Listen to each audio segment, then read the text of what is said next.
स्वागत है आप सभी का हिंदी एक्सप्लेन टीवी पे। आज हम देखने जा रहे हैं यस्टरडे वंस मोर नाम की एक बहुत ही अच्छे से फिल्म को। ये कहानी शुयान की होती है। तो एक छोटी सी बच्ची है और एक दिन खेलते हुए उसकी मुलाकात गुयान से होती है। गुयान बोलता है कि तुम मट्टी में क्या कर रही हो। शुयान बताती है कि आज मेरा बर्थडे है तो मैं केक बना रही हूँ, क्या तुम अपने घर से कैंडल लेकर आ सकते हो। पर गुयान घर नहीं जाएगा। इसके पिता ड्रिंक करके इसको बहुत मारते पीटते हैं क्योंकि ये बस अपने पिता के साथ ही रहता है। शुयान के जिद करने पर गुयान घर आता है और उसके पिता ने पकड़ लिया, इसको बहुत मारा, पर जैसे तैसे एक कैंडल लेकर यहाँ से भाग पड़ता है। कैंडल इसकी मॉम ने इसको दिया था मरने से पहले। यहाँ पर आकर ये दोनों खेलने लगे। शुयान बोलती है कि तुमने क्या विश मांगी। गुयान बोला स्नोफॉल होनी चाहिए, क्योंकि मॉम कहती थी कि जब भी स्नोफॉल होती है तो हम अपने चाहने वालों से मिलते हैं, तभी स्नोफॉल होने लग जाती है। कुछ देर बाद दोनों घर चले जाते हैं और कई दिन बीत जाते हैं। गुयान अब उसका इंतजार करता है पर वो अब खेलने नहीं आती है और उसका घर भी जैसे तैसे करके इसने पता लगा लिया होता है। जब पहुंचा वहां तो पता चलता है कि वो फैमिली के साथ बहुत पहले यहाँ से जा चुकी है, अब वो यहाँ पर नहीं रहती है। ऐसे कुछ साल बीत जाते हैं और अब गुयान बड़ा हो गया और अपने दोस्त टेडी की शादी में आया होता है। और उसी शादी में हम दूसरी तरफ शुयान को देखते हैं जो कि केक बना रही होती है, क्योंकि एक शेफ बन गई होती है और बड़ी हो गई और सुंदर भी। आज इसका केक एक बच्चा खराब कर देता है, तभी गुयान यहाँ पर आ गया। दोनों एक ही शादी में आए हुए हैं क्योंकि दोनों के फ्रेंड की शादी होती है, पर एक दूसरे को पहचानते नहीं है। शादी के बाद पार्टी में आते हैं। गुयान शुयान के हैंड मूवमेंट को देखकर सोचने लगता है कि मेरी बचपन की फ्रेंड भी ऐसे ही किया करती थी। इसको हल्का हल्का शक होने लगा और इसने इसका नाम पता किया, क्या करने लग गया। कहता है कि मेरा घर भी इसी साइड है। आगे बढ़ते हुए शुयान खाने का सामान देखने लगी, है ना, पर प्राइस ज्यादा होता है। गुयान बोला कि मैं दिला दूं। शुयान ने मना कर दिया। कहती है मुझे खाना नहीं, मुझे रैबिट चाहिए। मैं हमेशा इसमें पैसे डालती हूँ पर रैबिट बाहर नहीं निकलता है। फिर बाय बोलकर अपनी बस में बैठ गई। गुयान जल्दी से गिफ्ट निकाल कर बस में आ गया। बैड लक, इसमें रैबिट नहीं होता है। तो गुयान इस पर रैबिट बनाकर इसको दे देता है और इसे बताता है कि मैं वही हूँ जो बचपन में तुम्हारे साथ खेला करता। तो दोनों हैरान होते हैं कि कभी सोचा नहीं था कि हम दोनों की मुलाकात इस तरह से होगी, और नंबर एक्सचेंज कर लिए। दोनों में बातें होने लगी। शुयान के पूछने पर गुयान बताता है कि मैं गेम डिजाइनर की स्टडी कर रहा हूँ ताकि मैं अच्छे अच्छे गेम्स बना सकूँ, क्योंकि मेरा कोई दोस्त नहीं है ना, अकेले रहता हूँ। इसके बाद तो रोज मिलने लग गए। गुयान ने इसे अपनी फीलिंग बताई और ये दोनों अब लिविंग में रहने लग गए होते, क्योंकि दोनों शादी करने वाले हैं जल्दी। सब कुछ ऐसा परफेक्ट चल रहा होता है। लेकिन एक दिन गुयान के पिता की मौत हो जाती है, वही जो दारू पीकर इसको मारा पीटा करते थे। ये अपने पिता से मिलने गांव जाता है तो देखता है यहाँ पर बहुत सारे कर्जे वाले आए होते, क्योंकि इसके पिता ने बहुत सारा कर्जा ले लिया था और अब वो गुयान को भरना होगा। कर्जे वाले इसको डरा धमका रहे होते हैं। अब ज्यादा पैसे कमाने के लिए गुयान एक्स्ट्रा काम करने की सोचता है। सुबह जल्दी उठता है, रात को देर से आता है और चिड़चिड़ा सा भी रहता है, मतलब सारा दिन काम पर देता है। आज इसका इंटरव्यू होने वाला था पर ये लेट हो गया तो शुयान को बोलता है तुमने मुझे उठाया क्यों नहीं। फिर जल्दी जल्दी रेडी होकर ऑफिस जाने लग गया। शुयान बोली कि मुझे भी मेरी फ्रेंड ओलिविया के घर पर छोड़ दो, मुझे वहां पर काम है। और ये कहता है ठीक है। जाते हुए रास्ते में शुयान इसको फोर्स करने लगी कि हमें वेकेशन पर जाना चाहिए ताकि हम मस्ती कर सके, मजे मार सके।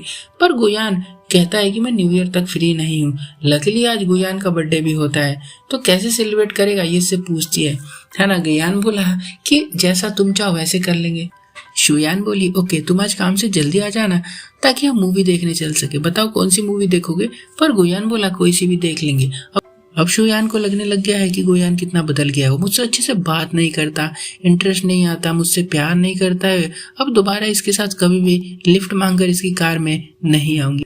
यही रोड पर एक्सीडेंट भी हुआ होता है जिसकी वजह से रोड काफी जाम है। यहाँ शुयान अपनी फ्रेंड ओलिविया से मिलती है और इसको शेयर करती है। जब से उसके पिताजी मरे हैं मुझे इग्नोर करने लग गया। ओलिविया बोली कि कैसी लाइफ चाहिए तुम्हें। शुयान बोली कि मुझे बस खुश रहना है। और ये ओलिविया वही लड़की है जिसकी शादी हुई थी अभी थोड़े टाइम पहले, जिसकी शादी में ये दोनों मिले थे। और इसका हस्बैंड होता वही टेडी जो कि गुयान का फ्रेंड है। टेडी बताता है कि हमारा जल्दी डिवोर्स होने वाला है, हम पूरे टाइम लड़ते रहते। ओलिविया से खुद का घर नहीं संभल रहा है और देखो दूसरों को भड़काऊ भाषण दे रही है, बहुत बढ़िया। टेडी बोला मुझे इंसल्ट करती है, वो रोज मुझे गालियां देती है, मुझे चीटर भी बोलती है, जबकि मैं तो बस अपने फ्रेंड के साथ उसके बर्थडे पार्टी में गया था। ओलिविया बोली चुप कर, वह चीटर है, तू चीटर। और तो और ओलिविया ने लाइव आकर अपने फैन से भी बता दिया होता है कि मेरा हस्बैंड चीटर है, ताकि सिंपैथी ले सके। बेसिकली ओलिविया एक नंबर की बदतमीज लड़की होती है। गुयान को यहाँ पर नौकरी की काफी टेंशन हो रही है, नौकरी मिल नहीं रही और अपनी प्रॉब्लम से अकेले लड़ रहा होता है। इसने शुयान को कुछ बताया भी नहीं अभी तक। एक रोज इसे एक ऑथर ने मिलने बुलाया। ये कहानियां लिखता है। इसकी एक फेमस कहानी है यस्टरडे अगेन करके। एक रोबोट बॉय था जिसके बारे में ये कहानी, वो सबकी विश को पूरी करता था। ऑथर चाहता है कि इस स्टोरी की गुयान गेम बना दे, बहुत पैसे और फेम मिलेंगे। गुयान मान जाता है और काम पर आता है पहले दिन। तो इसे ऑफ नहीं मिलता। मैनेजर बताता है कि तुम्हारा बर्थडे है तो मैं क्या करूं, तुम अपनी गर्लफ्रेंड के साथ ही तो रहते हो, जब मर्जी सेलिब्रेट कर लेना, लेकिन आज नहीं, आज यहाँ पर पार्टी हो रही है। शुयान इधर वेट कर रही होती है उसका कि आए तो फिल्म देखने जाए। कॉल भी करती है पर टडी फोन छीन लेता है। कुछ देर बाद कर्जे वाले का फोन आता है, पैसे मांगने लग जाते। गुयान के पास पैसे नहीं है, वो एडवांस मांगता है अपने मैनेजर से, पर मैनेजर मना कर देता है। इतने में शुयान आ गई होती है और सब कुछ सुन लिया होता है। बोलती है कि पैसे क्यों चाहिए तुम्हें, हमारे पास तो बेकरी खोलने के लिए इतने सारे पैसे पड़े हुए हैं, तुम्हें कोई प्रॉब्लम है तो शेयर करो मुझे सब कुछ जानना है। इसके ना बताने पर शुयान बहुत तेज गुस्सा होने लगी। फिर गुयान ने इसको बता दिया। शुयान बोलती है कि हमने जो बेकरी खोलने का पैसे इकट्ठा किया तुम उसमें से ले लो, बाद में दे देना। पर गुयान इसके पैसे नहीं लेना चाहता है, कहता तुमने बहुत मेहनत से कमाया। शुयान बोलती है कि तुम सेल्फिश हो, इग्नोर करते हो मुझे, हमें ब्रेकअप कर लेना चाहिए। और गुयान यहाँ से जाने लगा तो ये भी इससे ब्रेकअप करके गुस्से में चली जाती है और जैसी बाहर जाती है इसके ऊपर एक वॉल गिरती है और इसकी मौत हो जाती है। यहाँ से गुयान घर आता है तो देखता है कि शुयान ने केक बनाया था इसके लिए। वो खुश थी बहुत ज्यादा इसके बर्थडे के लिए। कैंडल भी जलाई थी उसने और ये वही कैंडल है जो बचपन में अपने पिता से पिटाई खाकर भाग कर लाया था एक बार, उसकी मॉम ने दिए थे ये कैंडल्स है ना। अब आता है और कैंडल के ऊपर फूंक मारकर बुझाकर उसको एक विश मांगता है कि प्लीज शुयान फिर से मेरी लाइफ में आ जाए। और अगले दिन इसकी आंखें खुलती हैं तो आज इसका बर्थडे होता है, मतलब एक दिन पहले चला गया होता है टाइम।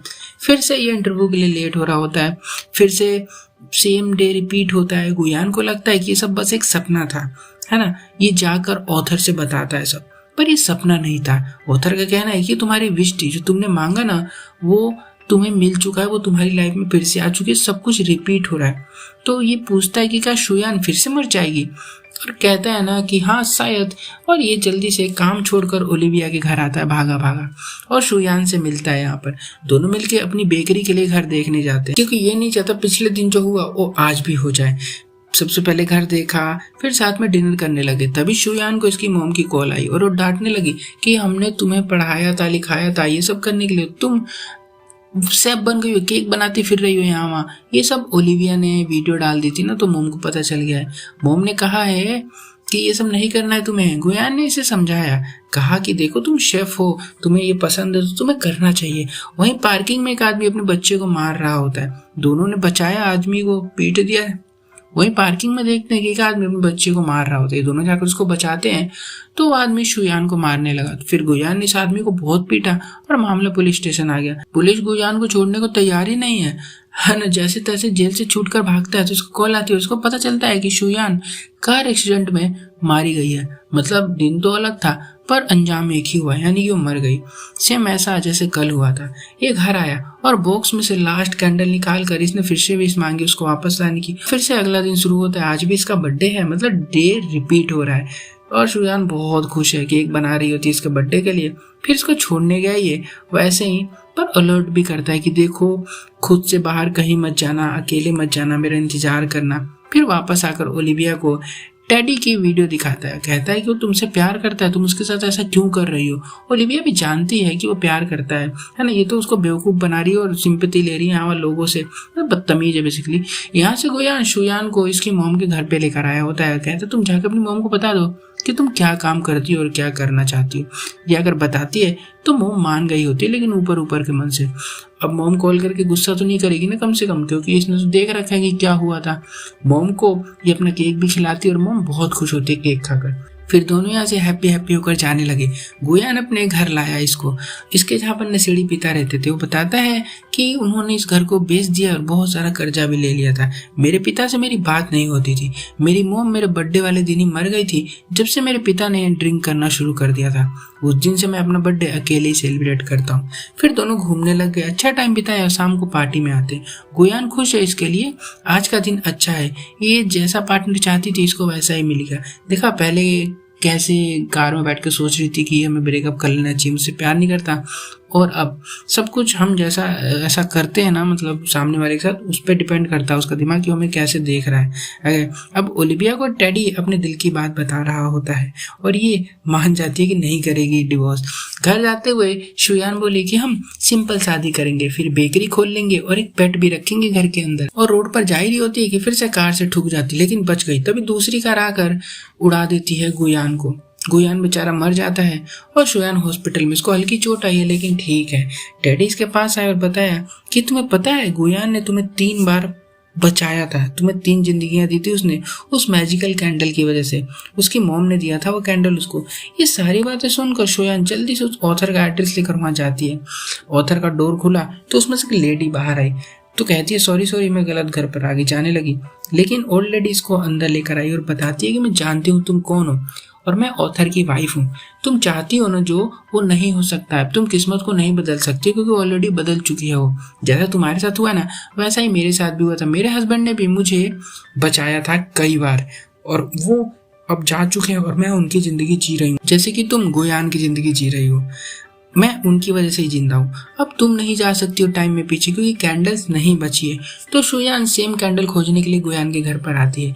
यहाँ पर वर्कर आए होते, काम चल रहा होता है, घर तो बिक चुका है। जैसे तैसे इसे कैंडल मिलती है और इसे जलाकर वो विश मांगती है कि चाहे कुछ भी हो जाए, गुयान की जिंदगी बच जाए और हम दोनों में से कोई ना मरे। और फिर इसकी आंखें खुलती है सुबह। ओलिविया कॉल करके बता रही होती है कि कहाँ हो, जल्दी आ जाओ, आज मेरी शादी है, तुम्हें केक बनाना है।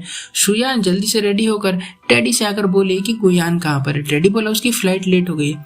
लेकिन तुम कैसे जानती हो उसको? और ये वहां आ गई है जहाँ से फिल्म शुरू हुई थी और इसकी विश पूरी हो गई है ना। लेकिन अब ये तो उसको जानती है पर वो इसको नहीं जानता क्योंकि दोनों अभी तक मिले ही नहीं है। और इसका ये है कि ना हम मिलेंगे, ना हम जानेंगे और ना हम दोनों में से कोई मरेगा।